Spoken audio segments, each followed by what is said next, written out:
Walang gamot ang kamatayan, may lunas ang karamdaman. Ray Herbal Food Supplement. Dito ka tatagal. Ay herbal na mabisa.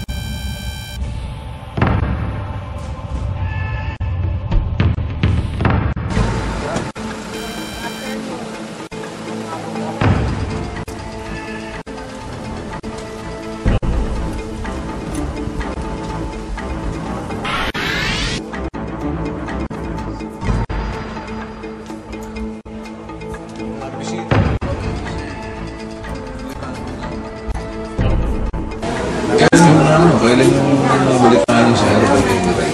Sabi ng anak ko, nanay, Juan, subukan mo yung kay Ray Herbal kasi pinakita sa TV, putulin na yung paa, gumaling pa. O edi ngayon, Juan, ala silang paniwala, yung mga kasama ko dito, alam paniwala. Kakakulit ko noong December, sinamahan nila ako. Tapos mga nag-start ako December 25 para ako madaling tandaan. Mga lapas ng buwan, gumaling yung sugat, hindi ako ng antibiotic. Umiinom niya? May inom ako noon, 10, 20, 30. Dati nag-insulin kayo? Nag-insulin ako, nag-insulin ako noon, lagi mataas din, hindi naman bumababa ng 125, lagi ako mataas. Sabi nila, kung unti-unti ko rin bawasan, okay. O di tumigil na ako, dahil matagal na ako nag-herbal. Pero ngayon, anong nararamdaman niyo? Dati lagi ako nahihilo, nalalata ako, maga pa lang, nakahiga na ako. Ngayon wala, hindi naman ako nakakaramdam ng hindi maganda. Ano yung nararamdaman ninyo dati? Ay, lagi akong nalalata. Tapos, kuwan, yung medyo nahihilo ako. Pag umaga, gusto ko nakahiga ako.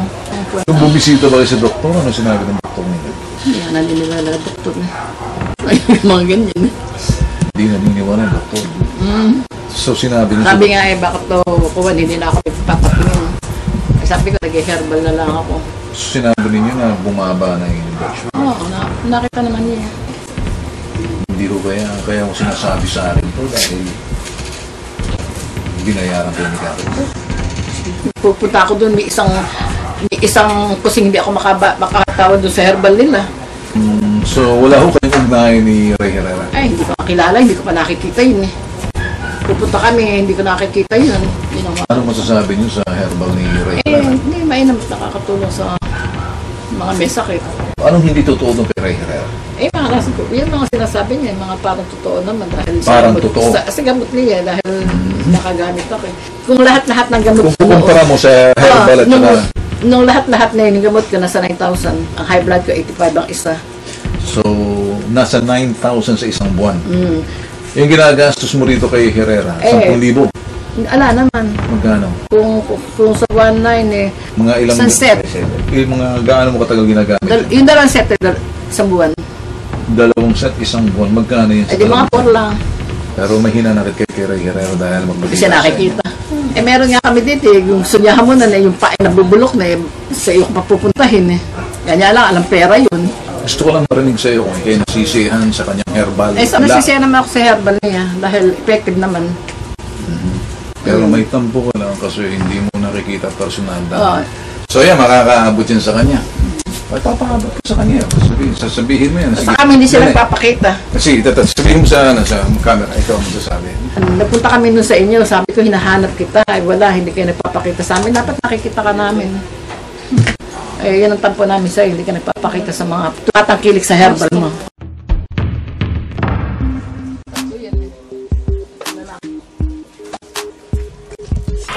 Ito ang iniinom ko, kanya bumaba ang blood sugar ko.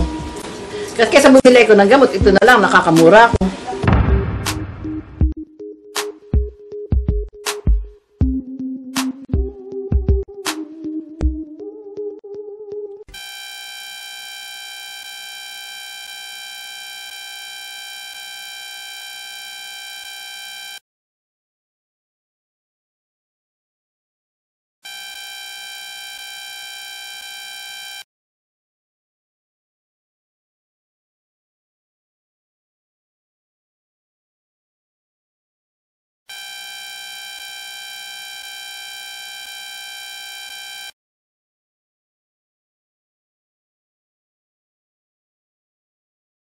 minabuti ko po sapagkat kung pupunta pa kayo sa main office, napakalayo. Kaya naglagay po kami yung pong cell number na nakalathala sa ilalim ng screen na ito.